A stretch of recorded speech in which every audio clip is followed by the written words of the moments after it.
Podem sentar, queridos.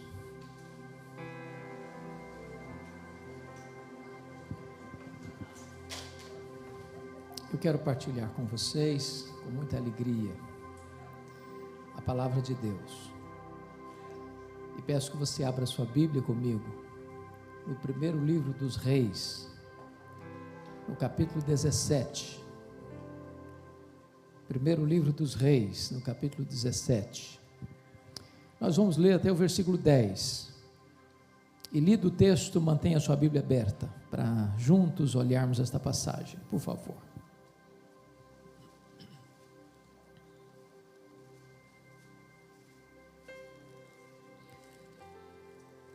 A palavra de Deus diz o seguinte: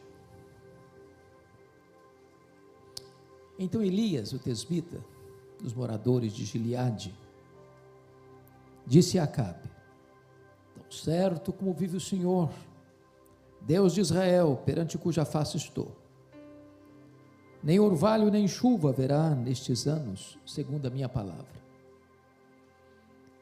Veio-lhe a palavra do Senhor dizendo: Retira-te daqui, vai para a banda do Oriente, e esconde-te junto à torrente de Quirite, fronteira ao Jordão. Beberás da torrente, e ordenei aos corvos que ali mesmo te sustentem. Foi, pois, e fez segundo a palavra do Senhor. Retirou-se e habitou junto à torrente de Quirite, fronteira ao Jordão. Os corvos lhe traziam pela manhã pão e carne, como também pão e carne ao anoitecer, e bebia da torrente. Mas passados dias a torrente secou, porque não chovia sobre a terra. Então lhe veio a palavra do Senhor dizendo: Dispõe-te, vai a Sarepta, que pertence a Sidom, e demora-te ali, onde ordenei uma mulher viúva que te dê comida. Então ele se levantou e se foi a Sarepta. Amém.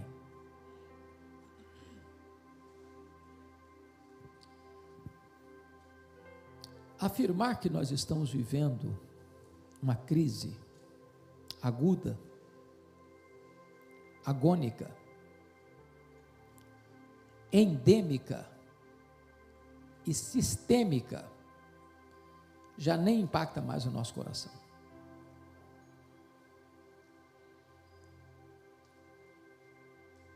Bastou um vírus para parar o mundo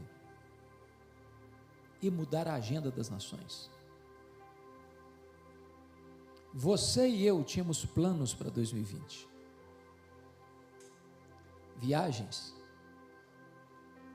negócios, investimentos, congressos, conferências, férias. E tudo o que nós planejamos precisou ser revisto. O mundo está em perplexidade.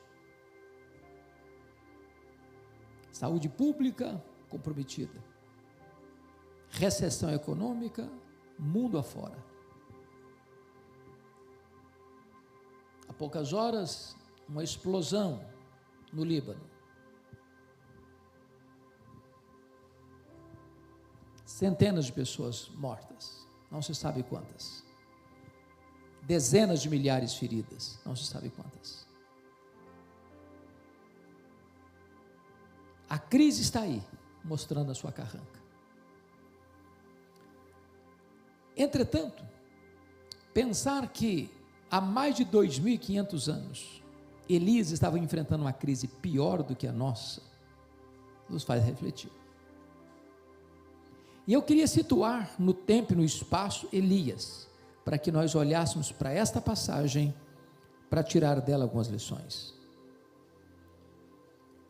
Bem, vocês sabem que Israel viveu 120 anos de monarquia, num Reino Unido, sob os governos de Saul, de Davi e de Salomão. Com a morte do rei Salomão no ano 931 a.C., o reino foi dividido. 10 das 12 tribos romperam com a dinastia davídica e seguiram a liderança cismática de Jeroboão I, formando o que você sabe e conhece como Reino do Norte, cuja capital veio a ser Samaria. Esse reino durou 209 anos, de 931 a 722, quando Ezequias governava lá no Reino do Sul, em Jerusalém. A Assíria, o grande império do mundo da época, dominou as 10 tribos do norte, e nunca mais se restabeleceram como hegemonia política. Nesses 209 anos, tivemos 19 reis, em 8 famílias diferentes, 8 dinastias diferentes reinando. Nenhum desses reis andou com Deus, todos foram maus, todos foram ímpios, todos foram perversos. E eu queria resumir isso até chegar aqui no texto lido, para você ter uma noção desta crise. O rei cismático, Jeroboão I, governou 22 anos, fez o que era mal perante o Senhor. Seu filho assume o governo em seu lugar, depois da sua morte, chamado Nadab, e reinou 2 anos, foi assassinado, mas o assassino do rei não foi preso, o assassino do rei assumiu o governo, num ato de conspiração. Esse que matou, Baasa, reinou 24 anos, ao morrer seu filho Elá, assume o governo, e é assassinado com 2 anos de governo, por Zinri. E Zinri, ao assassinar o rei Elá, recebe a rebelião do povo, que cerca o palácio em 7 dias, percebendo que não conseguia sobreviver, ele ateou fogo no palácio, comete suicídio. Assume o governo Onri, aquele que transformou Samaria em capital, e Onri governou 12 anos, e foi o pior rei da história até então. Com a sua morte, assume o governo seu filho, chamado de Acabe, que foi pior do que seu pai, o pior rei de Israel. Se não bastasse isso, casou-se com a pior mulher do mundo, Jezabel, assassina, feiticeira, mandona. O rei era apenas um boneco na sua mão. Essa mulher impôs à força da baioneta o culto a Baal em Israel, e perseguiu e matou os profetas de Deus. Eu estou falando de uma crise econômica, de uma crise política, de uma crise moral, de uma crise espiritual. É nesse tempo que Deus levanta, não um partido político, não uma denominação religiosa. Deus levanta um homem, para mudar a história da sua nação. Quem é esse homem? Bíblia aberta comigo. Versículo 1 está escrito o seguinte: então Elias, o tesbita dos moradores de Gileade, disse a Acabe. Quando diz Elias o tesbita, não está falando da família dele, do sobrenome dele, está falando da procedência geográfica dele. Ele vem de Tisbé, um lugarejo incrustado nesta cordilheira de montanhas de Gileade. Quando você vai para o mapa procurar Tisbé, você não encontra Tisbé no mapa. É um lugar tão pequeno, tão insignificante, que você não encontra no mapa. Elias não vem de uma família rica, aristocrática. Elias não vem de uma escola de profetas. Elias não vem de uma família sacerdotal. Elias é um homem desconhecido, de um lugar desconhecido, de uma família desconhecida, mas um homem levantado por Deus na sua geração. E você encontra aqui a primeira lição: Deus não precisa de estrelas, de figurões para fazer a sua obra. Deus pode usar gente como você, como eu, como Elias para fazer a sua obra.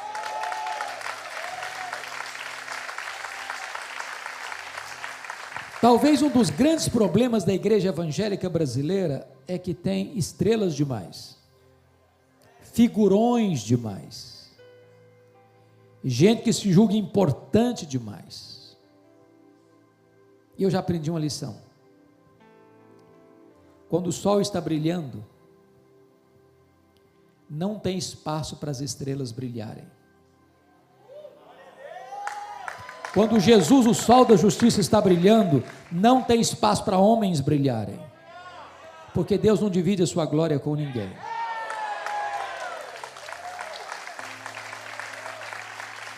Note vocês que Elias chega para iniciar o seu ministério pregando para o rei no palácio do rei. Isso me impressiona, porque a maioria de nós vai passar o ministério todinho sem nunca entrar no palácio para pregar para o rei, pois Elias começa o ministério dele pregando para o rei. E a palavra de Elias não é uma palavra palatável, nem de bajulação ao rei, é uma palavra de juízo. Ele chega para o rei e diz assim: tão certo como vive o Senhor, Deus de Israel, perante cuja face estou, nem orvalho nem chuva haverá nesses anos, segundo a minha palavra. Duas coisas. Por que ele está dizendo que não haverá nem orvalho nem chuva? É porque Israel estava se rendendo a Baal, e Baal era o padroeiro da prosperidade. Quando se colhia lavoura no campo, ou quando se recebia a cria das ovelhas e dos rebanhos no campo, atribuía-se isso a Baal. Quando Deus fechou as torneiras dos céus, fechou as janelas das uvas e não permitiu que o orvalho caísse, Deus está quebrando as pernas de Baal. Deus está quebrando a espinha dorsal de Baal. Deus está acabando com a reputação de Baal. Deus está trazendo um juízo à idolatria daquele país. Mas me impressiona o que ele disse. Ele diz para Acabe: segundo a minha palavra, não vai chover, nem vai cair orvalho. Chove de vez em quando, mas cai orvalho toda noite. Nem o incomum, nem o comum vão acontecer. Agora ele diz, segundo a minha palavra, e a pergunta é, de onde ele tirou essa convicção? A resposta não está no texto, mas a resposta está em Tiago 5,17, Elias orou com instância para não chover, e não choveu. Lição aprendida, Elias só prevaleceu em público diante dos homens, porque primeiro prevaleceu em secreto diante de Deus. Elias só se levantou diante do rei, porque primeiro se prostrou diante do rei dos reis. Elias só prevaleceu na pregação, porque primeiro prevaleceu na oração. E aqui está uma outra lição. Talvez um dos grandes problemas da igreja contemporânea é que nós separamos academia de piedade e separamos pregação de oração. Temos verdadeiros gigantes do saber no púlpito, mas nanicos na vida de oração. Gente que conhece muito a respeito de Deus, mas gente que não conhece a intimidade de Deus. Se nós quisermos impactar a nação, nós precisamos primeiro conhecer a intimidade de Deus por meio da oração. Mas notem comigo nos versos 2 e 3, porque há aqui uma transição, que é um anticlímax. Porque está escrito, veio-lhe a palavra, não fique impaciente com Deus, porque você está no deserto. Deus está trabalhando em você, para depois Deus trabalhar através de você. Vida com Deus precede trabalho para Deus. A maior prioridade da sua vida não é fazer a obra de Deus. A maior prioridade da sua vida é conhecer o Deus da obra.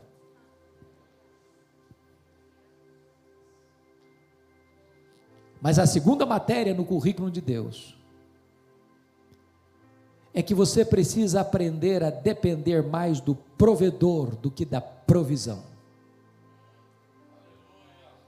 Deus manda Elias para o deserto, e ali tem um filete d'água. E Deus manda os garçons voadores levar para ele todo dia pão e carne. E ele bebia da torrente. Mas veja o verso 7 comigo. Passados dias, a torrente secou. E o que acontece quando a torrente de Deus que abastece você seca? Quando a sua torrente seca, Deus sabe onde você está, para onde você deve ir e o que você deve fazer. A torrente de Deus pode secar para você, mas os mananciais de Deus continuam jorrando.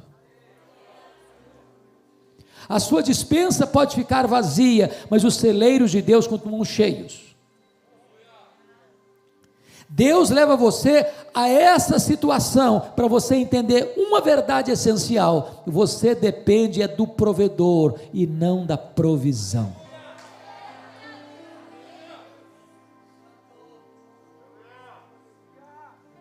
Me permitam ilustrar isso com uma experiência pessoal.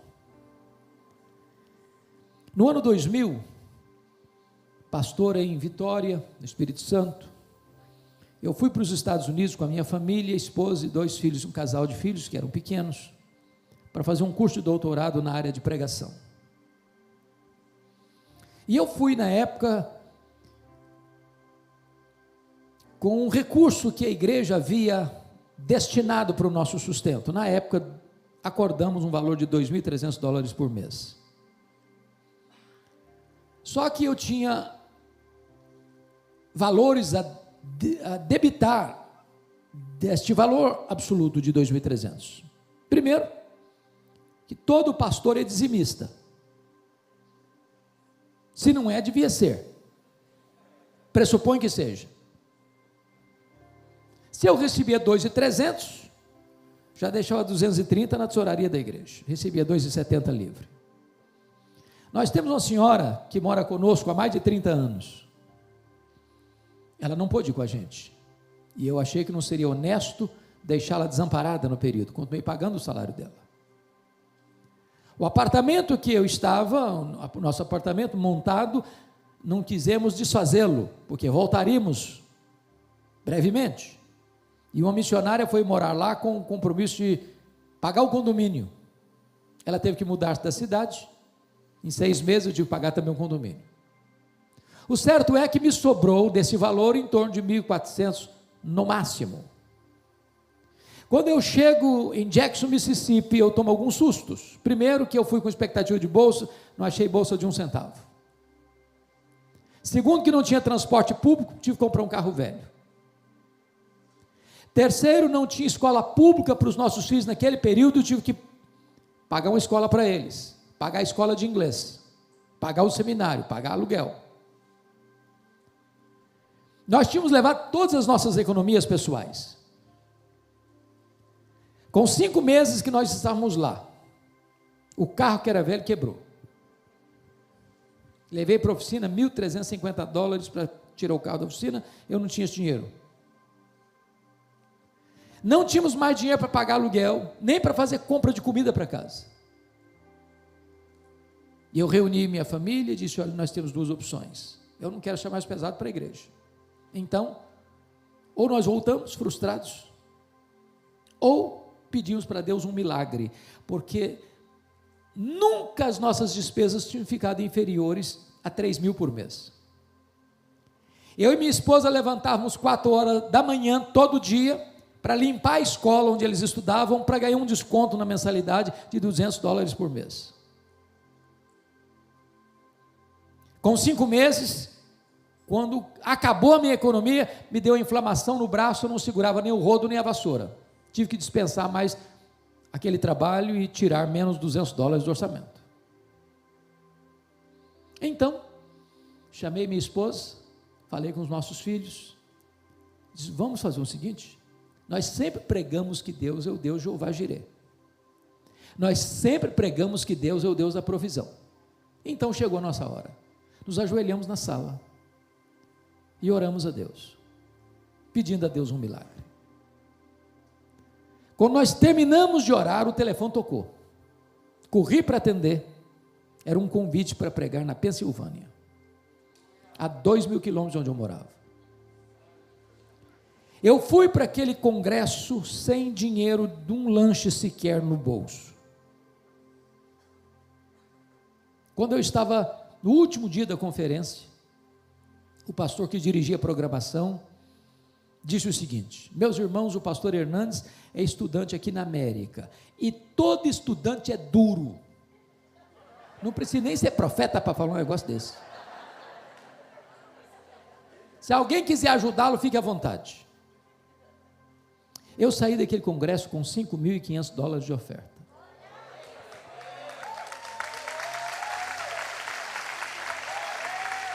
Um pastor me procurou depois do culto e disse: eu vou lhe mandar $300 por mês até você terminar o seu curso. Eu voltei para casa chorando. Tirei o carro da oficina, fiz compra para casa, paguei o aluguel, paguei seminário, ainda sobrou um pouquinho. Semana seguinte, um outro telefonema, recebi um convite para pregar em New Hampshire, a 2.500 quilômetros de onde eu morava. Eu estou pregando meu último sermão, quando veio um presbítero por trás de mim, botou um bilhete dentro da minha Bíblia assim: eu não sei o que está acontecendo com você, mas Deus tocou o meu coração, e eu vou lhe mandar $600 por mês, até você terminar o seu curso. Me deram mais $2.500 de oferta. Para encurtar a conversa, eu fiz 21 viagens a convite para pregar, em 10 estados diferentes. Cada lugar que eu ia, Deus fazia um milagre diferente. Um dia uma mulher fez uma viagem de 60 milhas de noite, debaixo de neve, porque Deus tocara o coração dela para ir onde eu estava para me dar uma oferta. Nunca nos faltou nada. No dia que nós viemos embora, eu fui ao banco para fechar a conta. Para minha surpresa, exatamente o valor das nossas economias pessoais que nós havíamos levado estava lá no banco. E Deus nos ensinou a lição: quando os seus recursos acabam, eu continuo sendo seu provedor. Você não tem que confiar na provisão, você tem que confiar no provedor. E Deus nos ensinou isso nos mínimos detalhes. Estávamos na semana de vir embora, meu colega do lado, que era um missionário colombiano, disse para mim: pastor, eu preciso comprar seu carro. Você está indo embora? Eu falei: tá bom, vendo com o maior prazer. Faça a avaliação dele, você pode fazer, faz a avaliação, veja quanto ele custa. Aí ele veio para mim e falou: pastor, eu fiz a avaliação, seu carro vale $2.900, mas eu só tenho um problema. Eu falei: o que foi? Eu só tenho 2.000. Eu falei: tá bom, não tem problema não, o carro é seu. Mas então o senhor fica com ele até o dia que o senhor ir embora. Eu falei: tá bom, melhor, que eu preciso do carro mesmo, até o dia de ir embora. No penúltimo dia, minha esposa foi à escola para resolver uma questão lá do curso dos meninos. Acabou de sair de casa, 5 minutos depois me ligou, falou: olha, bateram no meu carro aqui. Eu falei: no seu carro? Não, o carro está vendido. E o carro que bateu na traseira é uma caminhonete e precisou ser rebocada. Eu falei: pronto, então o carro acabou. Era um Toyotinha velho. Quando eu chego lá, eu tomo um susto. Não tinha um arranhão no Toyotinha. Não tinha um arranhão. Mas trouxemos o carrinho, botamos na garagem. Meia hora depois chega a polícia.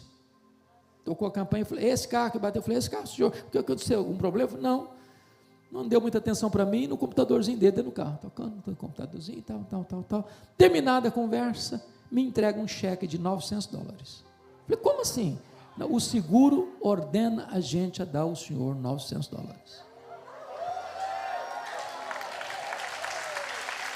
Entenda uma coisa, amado: se Deus leva você para o deserto, não é para destruir você, é para tonificar as musculaturas da sua alma.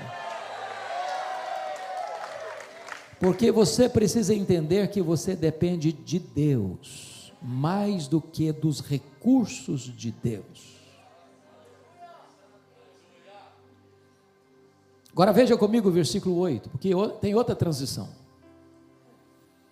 Então lhe veio a palavra do Senhor, dizendo: dispõe-te, vai a Sarepta, que pertence a Sidom, e demora-te ali onde ordenei uma mulher viúva, que te dê comida. E então ele se levantou e se foi a Sarepta.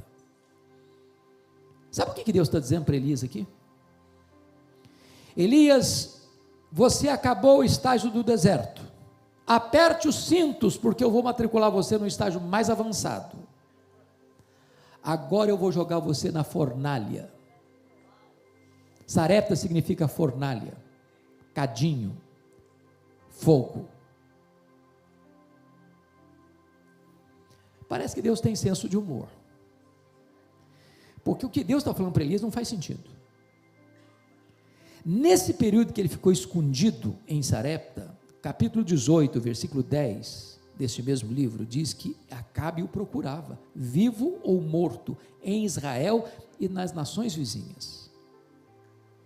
Agora Deus diz para Elias sair do esconderijo, botar a cara na rua, atravessar a fronteira de Israel, 150 quilômetros rumo ao norte. Ele podia ser morto pela polícia de Acabe, mas o Deus que envia é o Deus que protege. Agora notem comigo, se Deus dissesse assim para Elias: Elias, chega de ficar aí escondido, eu tenho um ministério para você agora. Tem uma viúva pobre lá em Sarepta, está morrendo de fome, ela só tem comida para mais um dia, então vai lá e sustenta aquela viúva. Ele poderia pensar: bom, pelo menos eu tenho um ministério, vou cuidar de uma mulher viúva. Mas Deus diz para ele assim: vai lá, porque uma mulher viúva vai te sustentar. E ele sai de Querite para não morrer de sede, quase morre de fome em Sarepta, porque a viúva que vai sustentar está morrendo de fome. Você entende isso? É como se Deus dissesse para o obreiro: meu filho, vai lá para tal lugar. Aí você chega lá, não tem provisão, não tem casa para morar, não tem comida. Eu falei: meu Deus, o senhor me mandou mesmo? É isso mesmo que eu entendi? Ou será que eu não entendi bem direito a coisa que o senhor falou comigo? Sabe por que Deus está fazendo isso? Porque Deus ainda está trabalhando em Elias, para depois Deus trabalhar através de Elias. Deus preparou Elias 3 anos e meio para usá-lo num único dia no Monte Carmelo. Deus não tem pressa para preparar os seus obreiros. O moinho de Deus mói devagar, mas mói fino, fino. Deus trabalha artesanalmente. O que eu acho maravilhoso é que aquela viúva conheceu a Deus na cozinha, e não tem melhor lugar para conhecer a Deus que na cozinha. Não está escrito, é uma percepção que eu tenho, é que Deus não multiplicou um saco de trigo, nem um tonel de azeite para aquela viúva. A sensação que eu tenho ao ler esse texto, é que toda vez que aquela mulher ia para a cozinha fazer a refeição, depois de fazer a refeição, olhava no vasilhame o mesmo nível de farinha, o mesmo nível de azeite. No dia seguinte, o mesmo nível de farinha, o mesmo nível de azeite. Na semana seguinte, o mesmo nível de farinha, o mesmo nível de azeite. No mês seguinte, o mesmo nível de farinha, mesmo nível. Sabe o que significa isso? Deus ainda continua multiplicando na nossa mesa a farinha e o azeite. Às vezes, meus irmãos, nós só vemos milagres no extraordinário e não vemos milagre no ordinário. Eu explico. Quantas vezes você diz: meu Deus, que milagre! Fazendo uma viagem, tive um acidente grave, o carro virou no asfalto, ou tombou na ribanceira, e saímos ilesos. Um milagre, verdade, um milagre. Mas quantas vezes você viu o milagre de você sair de casa todo dia para o trabalho e voltar do trabalho? Todo dia seu filho vai para a escola, volta da escola, sem um acidente. Você e eu de máscara por aí afora. Estamos numa pandemia. Mas não é só o coronavírus, não, tem outros vírus, tem outras bactérias, e Deus preservando a nossa vida. Um milagre. Você chega na sua casa hoje, tem pão sobre a mesa, um milagre. Há ar nos seus pulmões, um milagre. Nele vivemos, nos movemos e existimos. Ele que nos dá a vida, a respiração e tudo mais, é obra de Deus. O fato de você estar aqui nesta noite.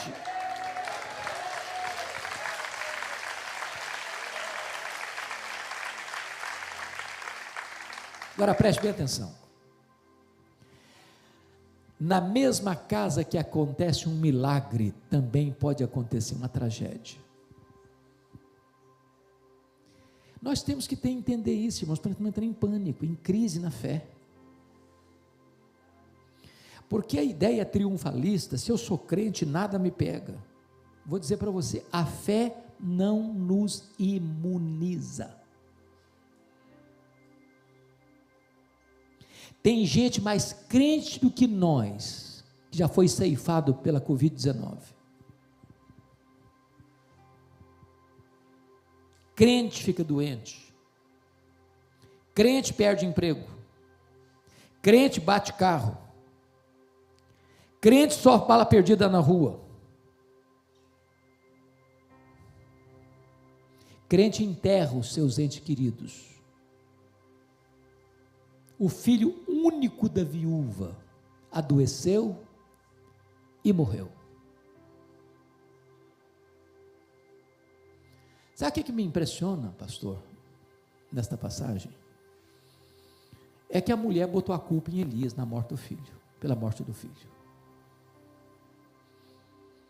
Mas o que mais me impressiona não é a mulher ter colocado a culpa em Elias pela morte do filho. O que mais me impressiona é que Elias não se defendeu sendo inocente. Porque nós temos muita pressa em nos defendermos.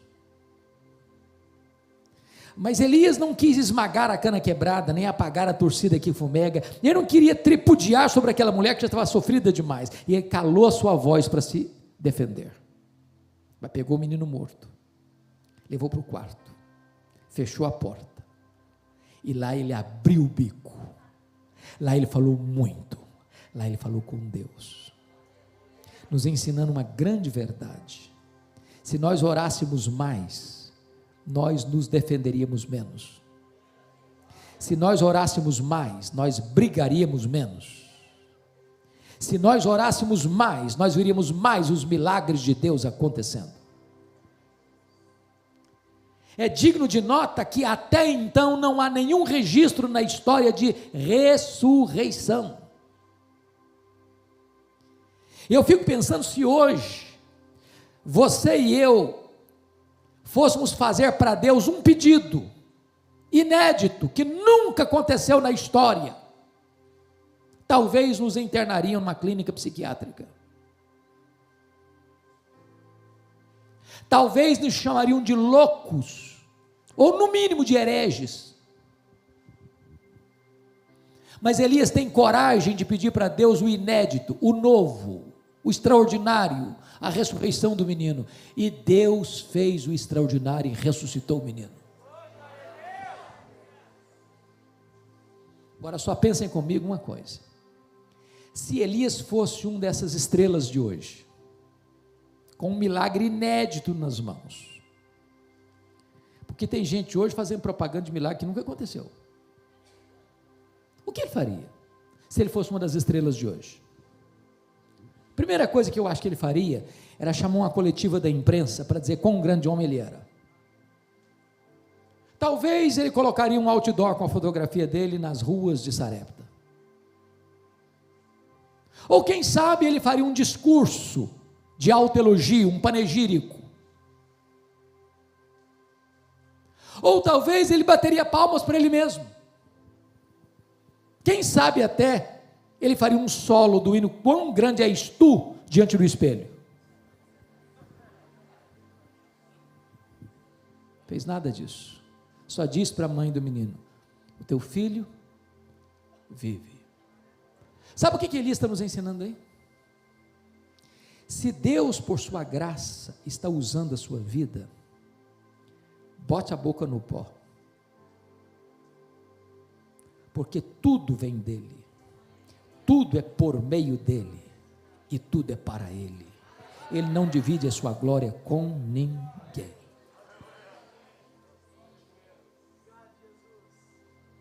Mas notem comigo o último versículo deste capítulo, versículo 24. Porque este versículo nos ensina uma outra lição e outro princípio importante. Quando está lá em 1 Samuel 2,30, aos que me honram, eu honrarei. Quando você honra Deus, Deus honra você. A mulher diz: agora eu sei que és homem de Deus e que a palavra do Senhor na tua boca é verdade. E duas coisas devem nos fazer tremer os joelhos ainda hoje, irmãos. A primeira delas é: como é que nós somos conhecidos hoje?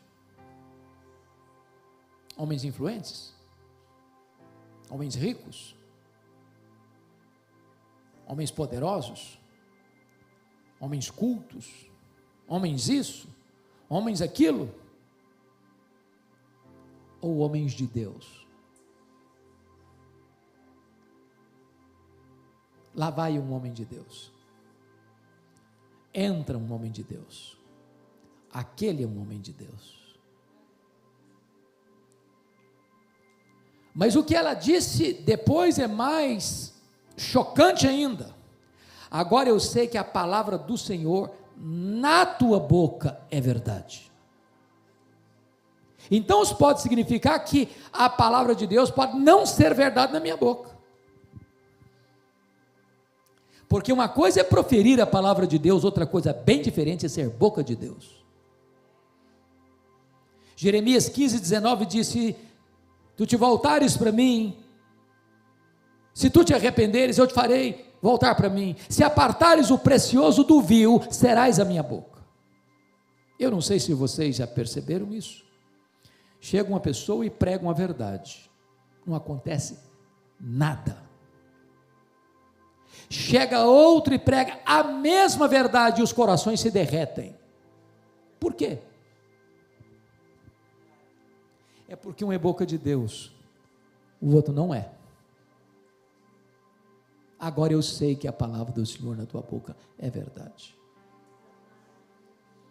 Eu conheci um pastor que foi um dos exemplos para mim de piedade no Brasil, reverendo Antônio Elias. Morreu com mais de 90 anos.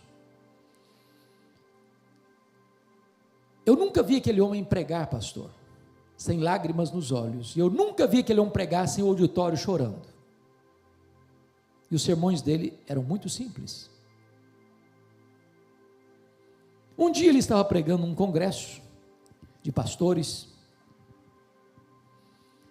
E depois da sua palestra, abriu o parlamento para perguntas.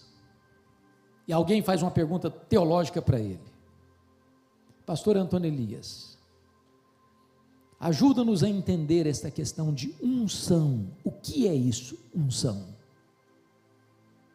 Aguardando uma resposta profundamente embasada na teologia.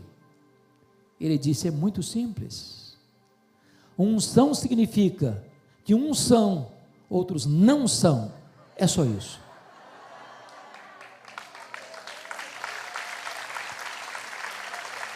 Agora eu sei que a palavra do Senhor na tua boca é verdade.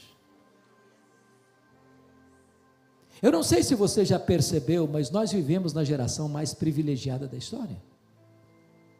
Quando eu fiz seminário em 1978 a 1981, o meu manual de teologia sistemática não tinha língua portuguesa, tive que estudar em espanhol, porque não tinha em português. Hoje você tem as melhores obras de teologia da história da igreja, no nosso vernáculo. Obras de Agostinho, João Crisóstomo, Martinho Lutero, João Calvino, John Owen, Jonathan Edwards, Charles Haddon Spurgeon, as grandes obras, os grandes sermões.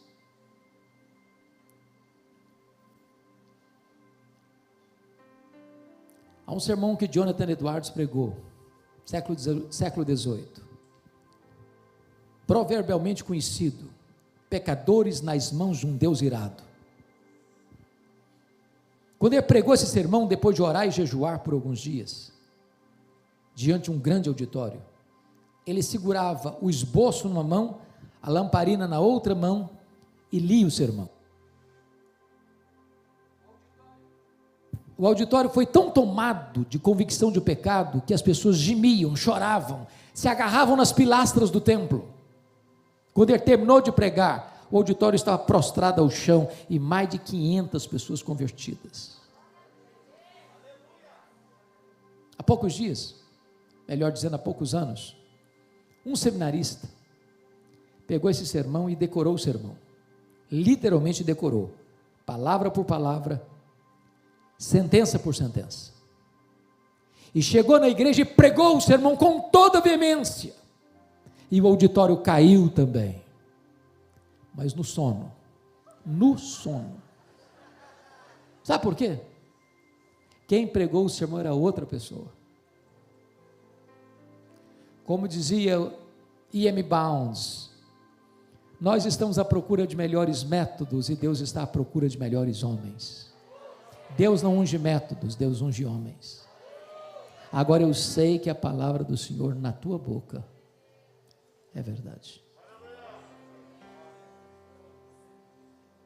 Não gostaria de me estender mais, mas vou para a conclusão lá da final da vida do Elias, depois de tantas coisas mais que aconteceu. Diz a Bíblia que Elias caminhava com Eliseu, e Eliseu querendo porção dobrada do seu espírito, e de repente, carruagem de fogo, cavalos de fogo arrebatam Elias, e ele é levado ao céu por um redemoinho, e a capa de Elias fica na mão do Eliseu. Eles já haviam passado a pé enxuto pelo Jordão, e o rio se abriu diante deles. Agora Eliseu está à beira do Jordão, com a capa de Elias na mão e com a pergunta no coração, e a pergunta era esta: onde está o Senhor Deus de Elias? Que pergunta emblemática. A pergunta significa: será que Deus só fez milagres na vida de Elias, ou Ele faz na minha também? Será que Deus só agiu no passado, ou Ele age no presente também? E diz a Bíblia que Eliseu então pega a capa e fere as águas, e o Jordão se abre de novo. Sabe por quê? Porque o Deus de Elias é o Deus de Eliseu. Porque o Deus de Elias é o seu Deus, é o meu Deus, é o nosso Deus. É o Deus que faz maravilhas ainda hoje.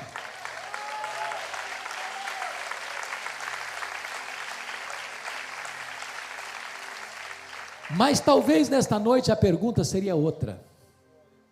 A pergunta não é mais onde está o Senhor Deus de Elias. A pergunta nesta noite é: onde estão os Elias de Deus? Onde estão os Elias de Deus? Será que eles estão aqui?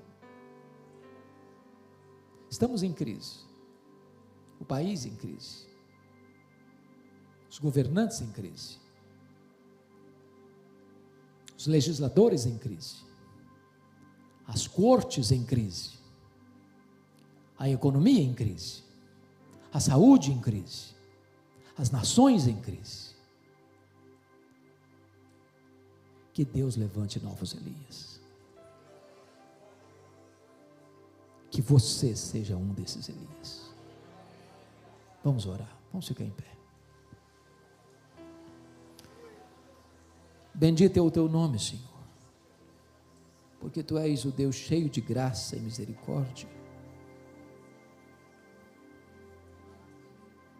o Deus que chamou um Davi de trás das malhadas para ser um líder no meio do teu povo,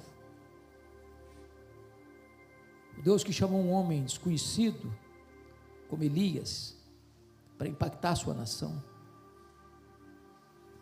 Meu Deus, aqui tem homens e mulheres, jovens e adolescentes, que tu podes levantar para impactar a nação brasileira. Gente pequena, gente miúda, gente sem fama, gente sem holofotes, gente feita de barro, Mas se tu soprares o teu espírito, eles se levantarão, e eles serão usados nas tuas mãos.